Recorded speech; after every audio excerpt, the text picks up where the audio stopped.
about turn 3. Yeah, so It's too bad they started without us. I would imagine I that can't we've had blame some them. sparks fly. Alright, yeah, so it looks like Flame Slash is targeting a Nivik Cyclops, and Apostle's Blessing is going to try and protect it. This is going to trigger both Killing Fiend and Nivik Cyclops. No, they didn't forget to enable spec. I just didn't see. Well, they might have. I didn't see either of the matches there. As far as the hand cams are concerned, are we going to pull those from their 2 streams? What do you think's the best way? No, for this week we're not going to have hand cams. We're gonna have them. Okay, we're gonna have them implemented for next week. No worries. No worries. Well, you know what we should do then? We should post their respective streams in the chat so we can all watch if we want to. Absolutely. What do you think about that? Okay, Yes. I'll go Yes, ahead and please. pull their Thank you. pull their streams and we will do that. Give us a little bit of play-by-play while I do that, Mr. VanMeter. All right. If you please.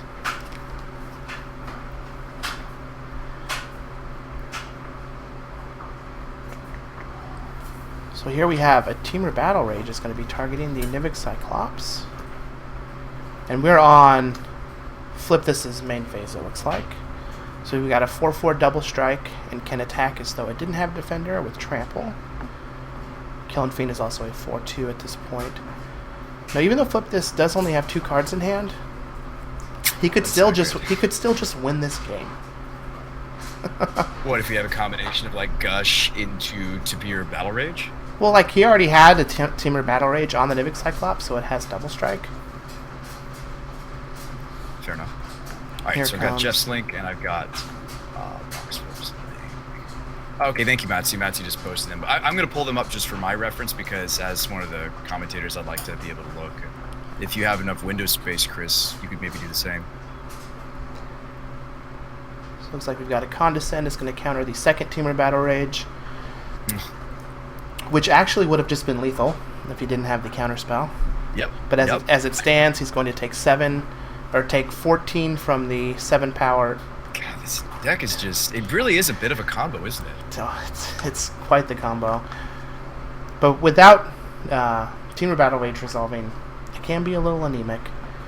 At this point, Jeff does have a chance to try and get back in this game. He can put some more chump blockers on the battlefield. He's gone through 2 Teamer Battle Rages. There's only 1 left in Flip This's list. So he can chump this Cyclops until he can either find another Flame Slash, or a type of removal spell, like Chainer's Edict. I fear for Moxflip because I'm looking at Jeff's hand right now. Mm-hmm. Oh no. He is on officially 0 cards, man. Yeah, so Moxflip is flooded out pretty bad at this point. Let's take a look and see what Jeff has in his hand. Ooh, and there's a Lightning Bolt and a Capsize, so... The Capsize is so sweet. At the very least, the Capsize is going to be able to protect him from anything that Flip This has going on. But at some point, he could eventually just bounce his Seagate Oracle and replay it, if he needed to. Right, I think we're going to have the slow beats as Jeff just capsizes him back to the Stone Age. Which I'm sure you love as a Tron player. Oh, yeah. Do you not? Yeah, well, and favorite I mean, magic? doesn't hurt that Flip This just returned 2 islands to his hand, helping Jeff on that plan. Yeah, with the Gush. Gush is... Okay, you know what's interesting? Pauper has some very, very powerful cards embedded in it that you wouldn't really... you're like, oh, well, okay, it's just commons from all the different sets. But, like, honestly, there's some really powerful stuff that you can play. Gush is one of them, in my opinion. Yeah, it has some extremely powerful cards. Like, for a while... 2 cards for free? For a long time, Gush was restricted in Vintage. For good reason. And you could just There's play... still a lot of really powerful Gush decks. There's like Doomsday Gush. Yeah, I mean, Gush is just one of the best cards in Vintage. Yeah, Young Peasy Gush you can play. You can play Mentor Gush. And there we go with the Capsize with buyback on his own Seagate Oracle. Doesn't quite have Tron. Doesn't quite have Tron yet, but that... He doesn't even need it, though. I need to, like, take back what I said earlier. It looks like the map really isn't very important. It's not. You're not just trying to power out these insane colorless spells like you are in modern Tron. This is just more of a control value deck that uses Tron to take over the mid game and then win the late game with something like Capsize or Rolling Thunder. Like most of these games, you just kind of stabilize and make it so you don't die, and then eventually Rolling Thunder for like 20. It's insane. So Seagate Oracle is going to find a Prophetic Prism, which is going to draw the Swiftwater Cliffs. At this point, more than likely, he's going to have to chump block this Nivix Cyclops with the Seagate Oracle, but he does still have that Capsize in his hand. And if you ever find something like Pulse of Marasa, then this just gets real stupid. Yep. I mean, I feel like this is already pretty stupid, though. I mean, unless Mox draws like a Dispel to take Jeff off the Capsize something every turn. It's just so much. It just oozes value. I mean, he could even maybe consider flashing back the Chainer's Edict now, which I think is. I see him floating some black. Yeah, looks like that's what he's going to do. And looks like Flip didn't have a spell to turn his Cyclops on. That's one of the big downsides of the card is that you're not able just to attack for one unless you play an instant or sorcery. Yeah, I mean the deck is designed to have that instant or sorcery, but with him on top deck mode, it's not the case now. So it looks like Jeff is firmly in control of this game. Yeah. Flip this does have one copy of Temur Battle Rage left in his deck, so there's always a chance that he could just win the game from nowhere. Yeah, I wonder if Jeff has a second sense, because guess what Moxflip has drawn, the card I was speaking of. Temur Battle Rage? He's drawn one of the Dispels to be able to fight the Capsize. Ah. So I wonder if Jeff has like another sense that told him, actually, instead of capsizing this turn, I should Edict. You know? Well, it looks like he's going to try and save his Seagate Oracle from this Lightning Bolt, and Dispel is going to take care of it. So this is a real good turn for Flip this, and he needs... Yeah, he can turn this around by taking care of that. That's the only Capsize in Jeff's list. Well, he does have 2 mnemonic walls, so the walls can get them back. That's very true. Very true. And here's a Muldrifter, so drawing 2 cards is real huge when your opponent has 0. Right. This drift is exactly wonderful. It's a clock. Oh, wow. He drew the pulse. There we go. Gain 6. Get back his Seagate Oracle. He has another Muldrifter in his graveyard. So just get back another Muldrifter. Yep. And have we? Oh no, we have still not assembled Tron. He's drawn another Tron piece, but it is not the one he needed. He needs mine. Doesn't even need it. No, he's made so many land drops. That's very true, Chris. And if he draws the Tron piece here after this Muldrifter, he can just play it. I think this is him shutting the door, Chris. Yeah, getting the second Muldrifter, like doubling the clock from 1 to 2 Muldrifters is pretty huge. It basically goes from having to attack 8 turns to only having to attack 4. Yep. Now, interestingly enough, a recurring theme that I see, at least on the Magic Online metagame for Pauper, and I wonder if this is across the board, is that I see a lot of these blue decks, their finisher actually is some combination of Muldrifter. What do you think about that, Chris? Yeah, you're going to find Muldrifter and Seagate Oracle are just very ubiquitous across all of the blue decks in Modern. The other card that you'll see a lot of is Delver of Secrets, but it's a bit of a dichotomy where if you're on Delver, you're usually very aggressive and don't have Seagate Oracle. If you're not on Delver, you usually have Seagate Oracle. They usually always have Muldrifters in both. Yeah, usually always have Muldrifters just because it's insane. Like it's divination or a Muldrifter. Like there's a reason why a classification of cards is used as Muldrifter, right? Like you have Muldrifters and Baneslayers if you're using Patrick Chapin's classification of Magic cards. All right, so we have JeffHoogland's going to take the first game. Let's take a look at their sideboards and see what we think is going to go on. So first we're going to look at JeffHoogland's sideboard. He has 1 Pulse of Marasa, 2 Dispel, 2 Hydroblast, 1 Diabolic Edict, 3 Pyroblast, a Magma Spray, an Ulamog's Crusher, 2 Negate, a Gorilla Shaman, and an Ancient Grudge. What do you think he's going to bring in here against Is It Blitz?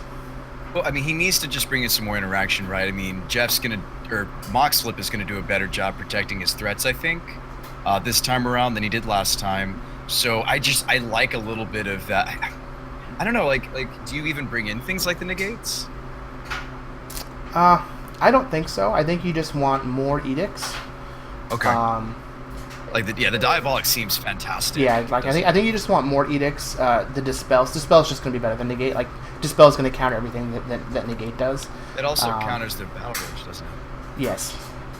Okay. And then you also have like both Pyroblast and Hydroblast seem very that's good. so gross. There's targets for both Pyro and Hydro, and Jeff runs both, doesn't he? He That's does. gross. He That is does. wonderfully gross.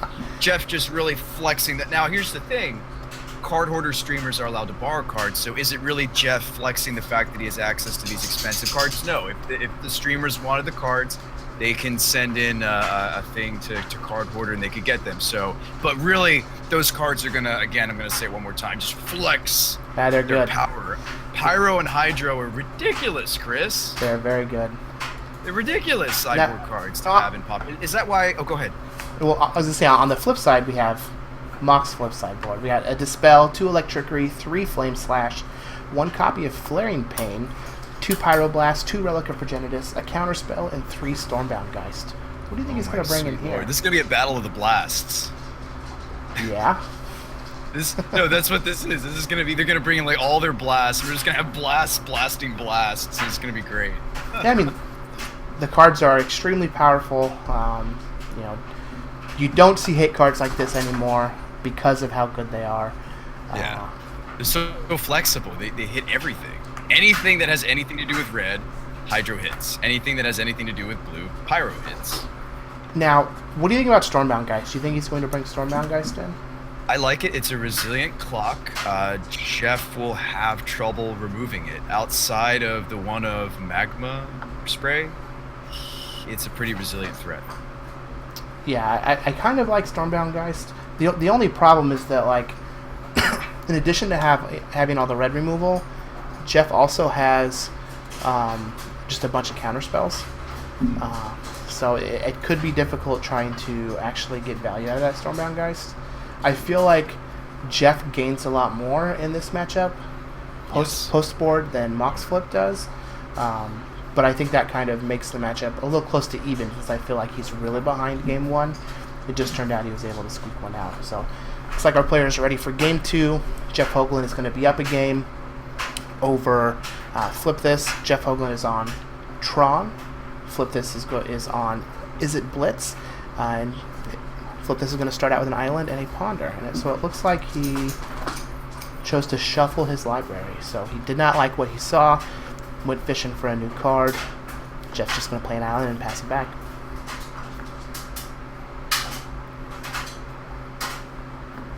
Well, there's the Delver of Secrets. Yep. Now, how do you feel about the whole in Pauper? I'm not talking Legacy. Very different formats. Yeah, they really are. What do you feel about the? Because I was talking about Jay about this, and Jay, if you look at Jay's final list, because I was helping him brew it.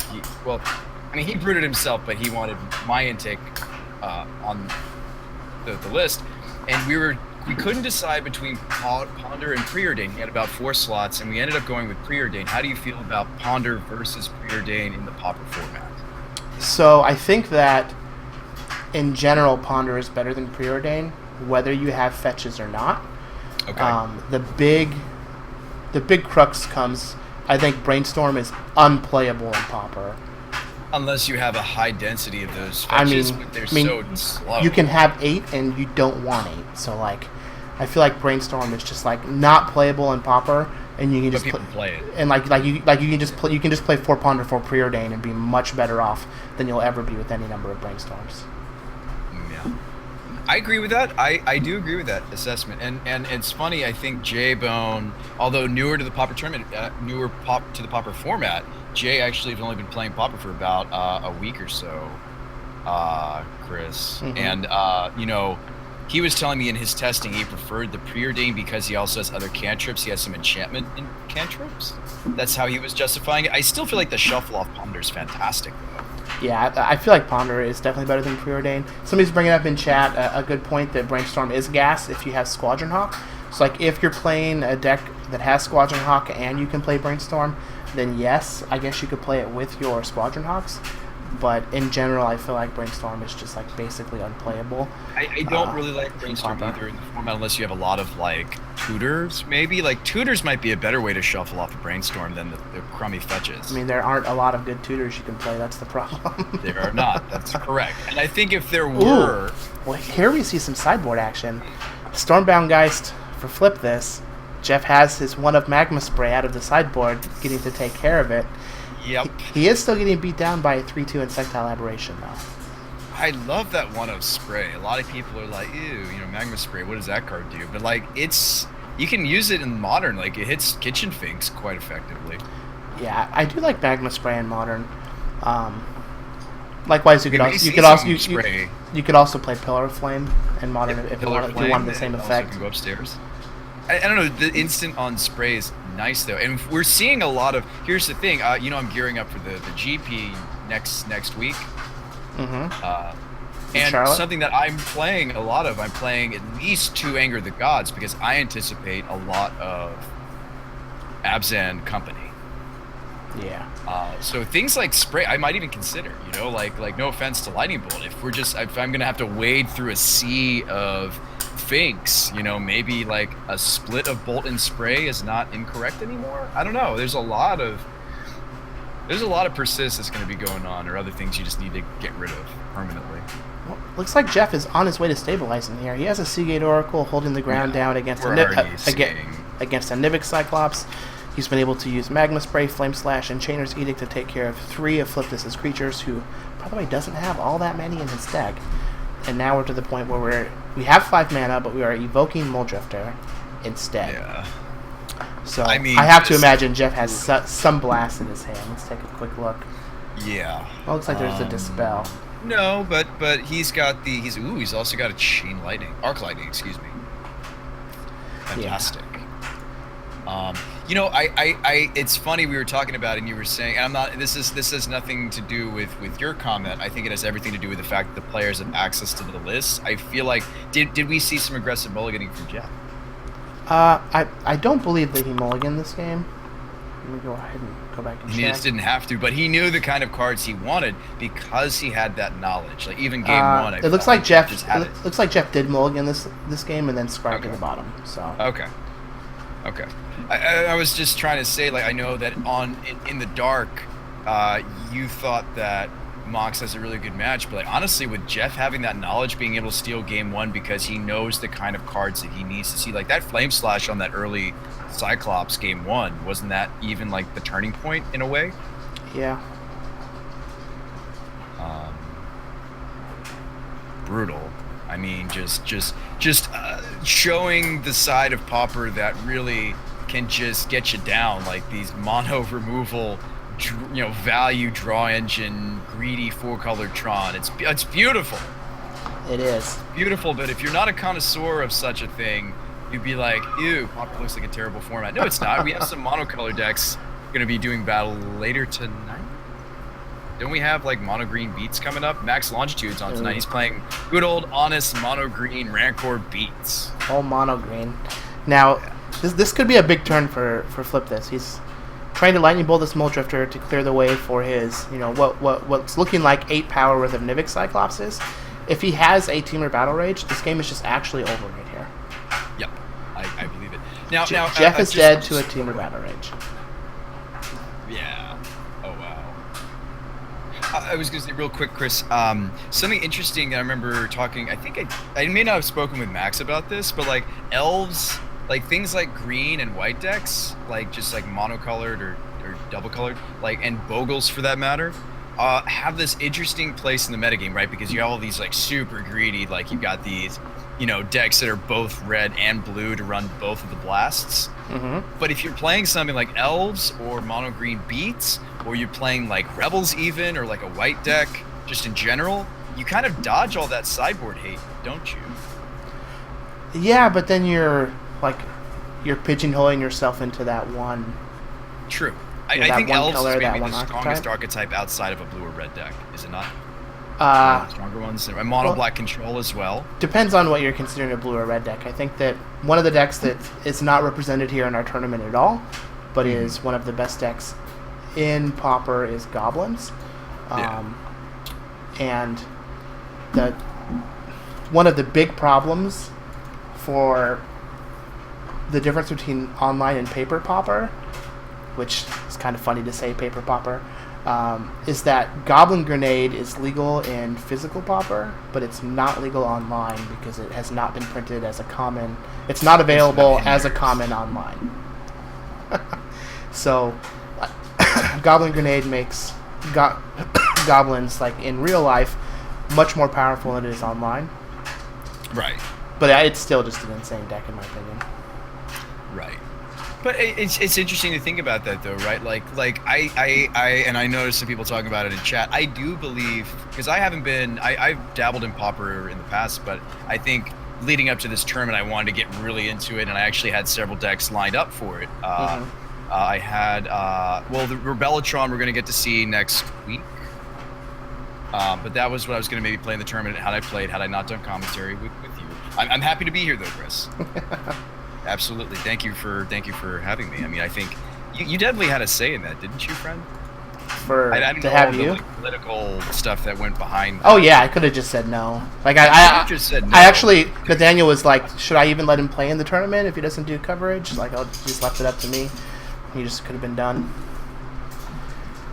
Sinkhole and him to try. I know. Yeah. You kind of hold my fate in your hands. What made you say yes, though? I mean, I had never seen you do coverage before, but I've listened to you stream, and you are articulate enough and entertaining enough that I figured we could have a good time. Thank you, friend. Oh, we got a bolt on this. Wait, but the Cyclops is a 1/4. Yeah. But now we have an arc lightning is happening. Oh, okay. Hello. I love those kind of like burn spells, but you can they're flexible and you can split them. I love Electrolyze, one of my favorite cards. Yeah. So Arc Lightning's kind of spicy, isn't it? Good against elves, I imagine. It is. However, Jeff's in a tough spot here. He's at 8. Yeah, we might see a game 3. Here we're thinking that Jeff locked this up. Go ahead. Yeah, and Mox has a Nivik Cyclops and his Stormbound Geist. Jeff does have 5 mana available to him since he's assembled Tron. But he can only get 1 colored mana, so there's not a whole lot he can do to stop this outside of some type of counterspell. But even then, Nivik Cyclops is still going to get that +3/+0 bonus just from casting instant or sorcery. Well, interestingly enough, I'm looking over at Moxflip's hand here, Chris. We've got a Pyro and an Apostle's Blessing versus Jeff's Dispel and another land, a Shimmering Grotto. Huh. So if he has a Pyro and an Apostle's Blessing, maybe it's just attack with Stormbound Geist and then put him at lethal next turn? I think so.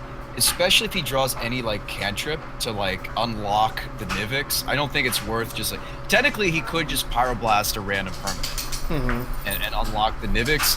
Do you like that play? I don't think so. Off the top of my I wouldn't do that. Yeah, because the Niviks hitting wasn't lethal by itself, I wouldn't have done it. If Jeff would have been at 7, I would have Pyroblasted something and then Apostle's Blessing the Niviks. Yeah. So here we have a Pyroblast coming from Jeff. So we're gonna get an Apostle's Blessing that's gonna save it, and then his own Pyroblast is gonna be able to counter the Dispel that comes from Jeff. But then that's gonna leave his Nivik Cyclops kind of neutered for next turn. You're just gonna run them out.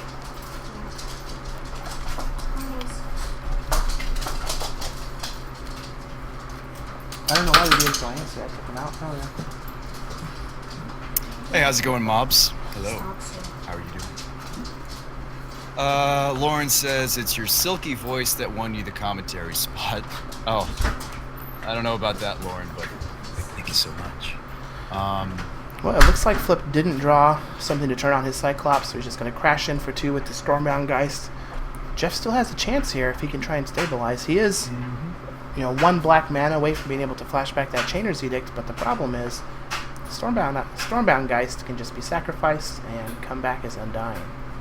It's wonderful that we saw some sideboard action. I thought that it was game even when Jeff just had the super spicy spray on the first Geist. The fact that Moxflip found a second Geist was huge.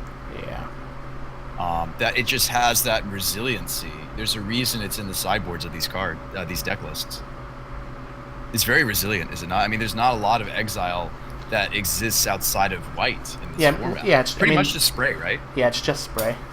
Yeah. All right, well, Moxflip is going to take game 2 and force us to a game 3. For those of you joining us, Our round 1 action here for the Cardhoarder Streamer Challenge. We have JeffHoogland on Tron playing against Flip This, or Moxflip, as he is in our text everywhere, who is on Is It Blitz, a blue-red Nivik Cyclops Killing Fiend combo deck, and they're going to go to game 3. Do we think this that... is wonderful. I love close magic. It's my favorite.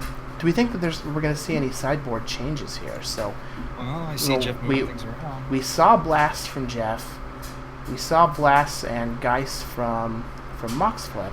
Do we think they're just going to kind of keep their builds the same? Okay, Moxflip isn't changing anything, but Jeff is moving things around. He is reassessing. He is re-evaluating, from what I can see. You're looking at his screen. He's moving things around. Yeah. He's looking at the Thunder, and he's like, I'm not sure about this. Wait, how do you feel? If you're a Tron player, of course. How do you feel about Thunder? In this matchup, I think you're fine. I think you're fine to cut it. Yeah, it's like it's a sorcery.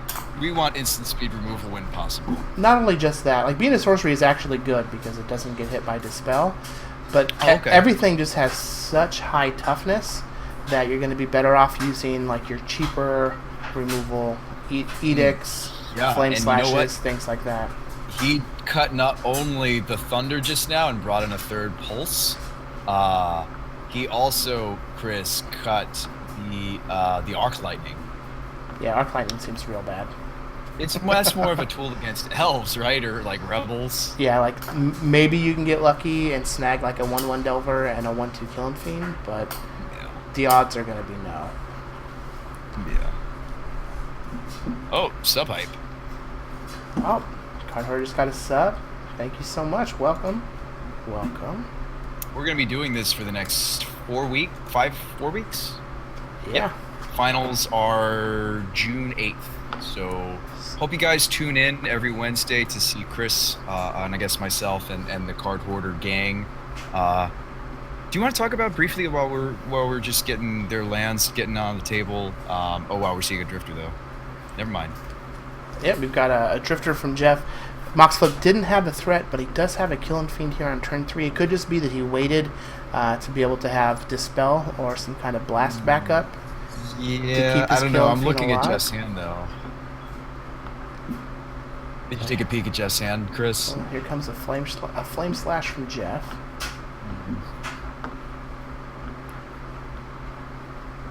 Oh, there's an Apostle's Blessing. Edict doesn't care about that. So this was a very good play from Jeff. Not only is he going to get in 2 points of damage from that Apostle's Blessing, but he's also going to trade his Flame Slash for the Apostle's Blessing and then be able to use that Edict on the Killing Fiend. And now it's in the graveyard that he can flash it back later. That was a very good turn for Jeff. Oh, you know what, though? I wonder if... Well, I mean, obviously we have perfect information and they don't. Like, I worry about this Nivix because his Magma Spray does not line up very well against it. But he couldn't have used it on the Killing Fiend anyway, Killing Fiend, of course. Or no, he could have.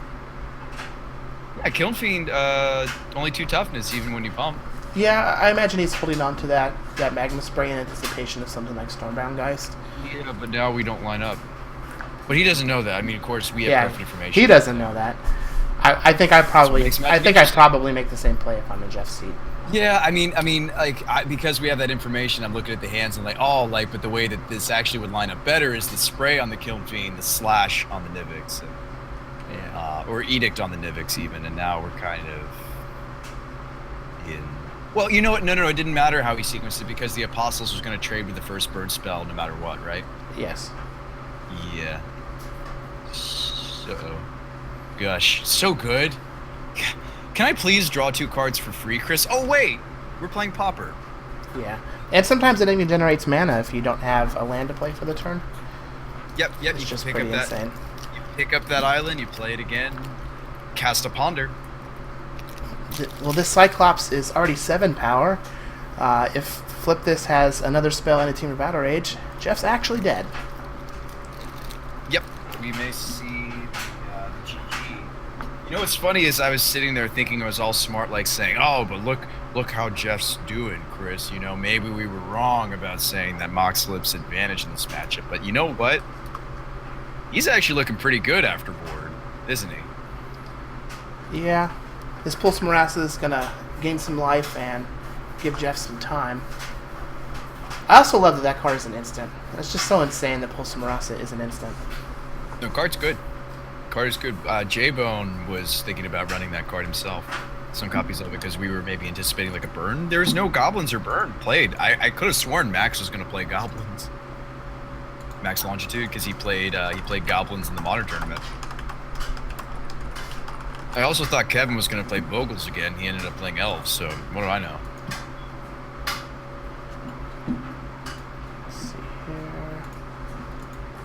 Alright, well here comes that Mole Drifter. This is gonna gain some, or effectively gain some life by chump blocking and draw Jeff some cards.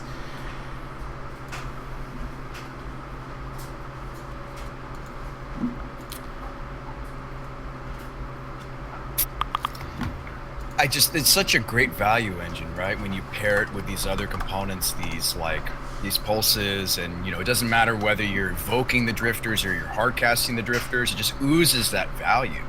Yeah.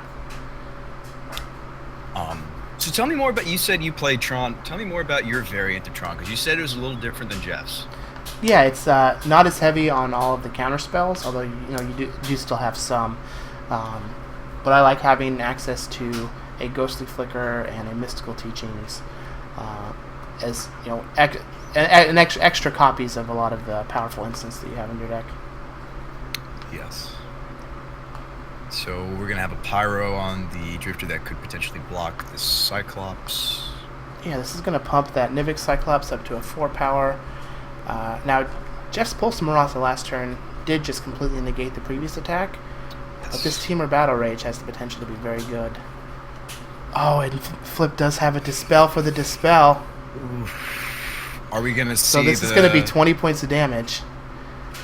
Oof. It's going to bring Jeff down to 2. Also...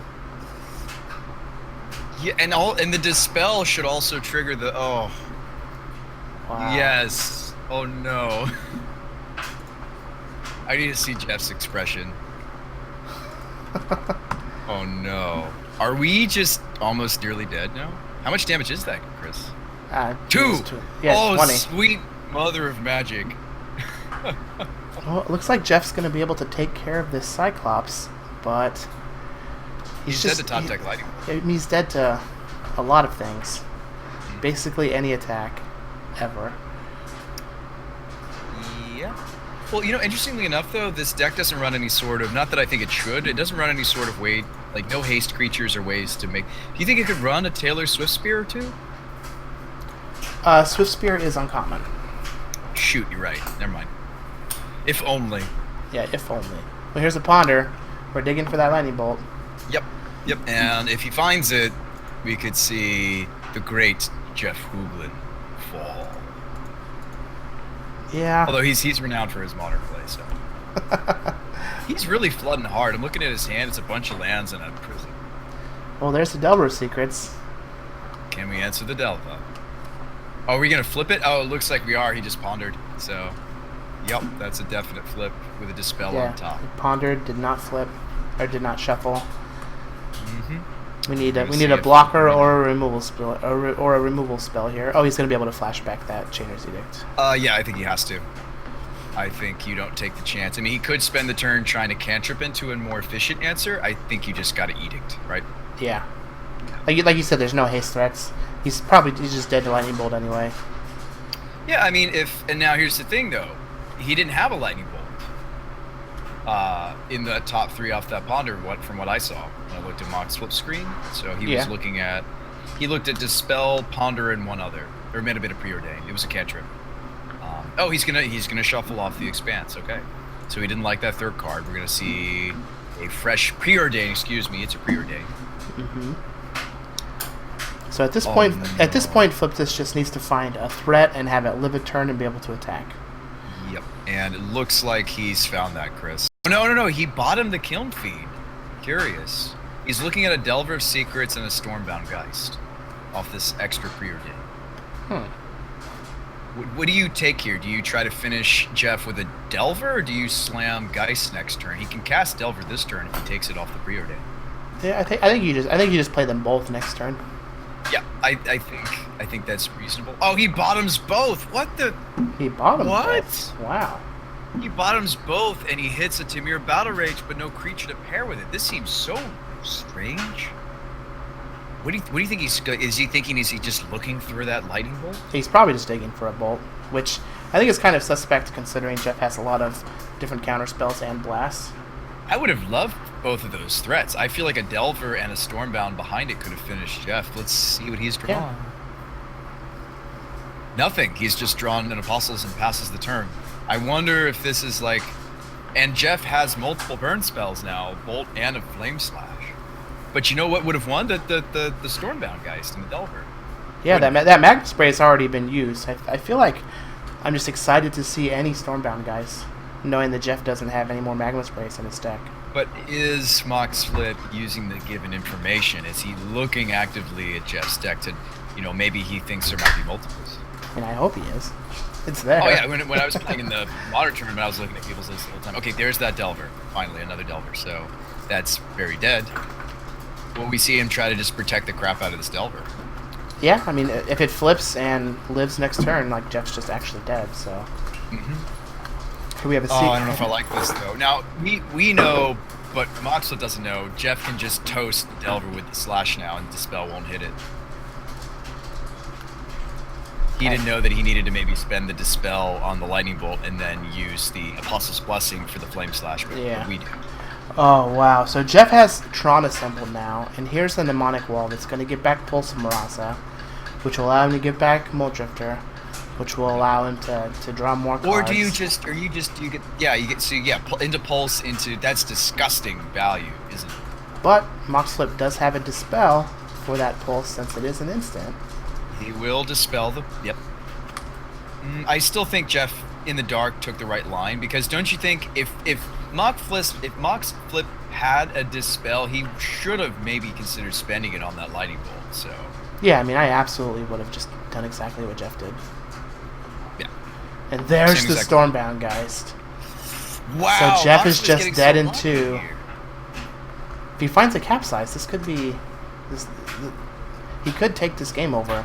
He has Tron assembled. Yeah, this is just, like, crazy, isn't it?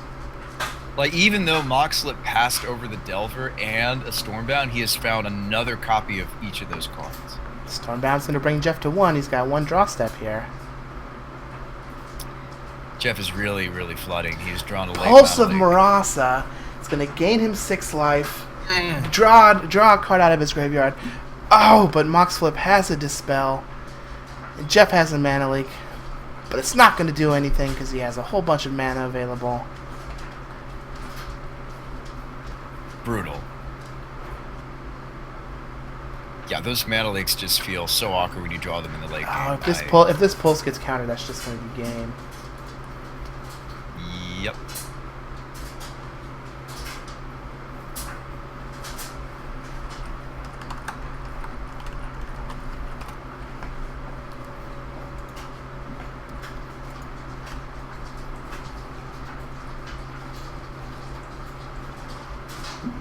This has been exciting, though. I really love that it went to 3 games, Chris. Yeah, a lot of Dispels have been played by Moxflip this game. You're going to see him cross that finish line. Yep. All right, well, congratulations to Moxflip, who's going to win his first round here. Congratulations. He's going to take that match over JeffHoogland. There he goes ahead and shows his hand. He had just another counter spell sitting in reserves. Wow, Chris, just fantastic Pauper magic. So what do you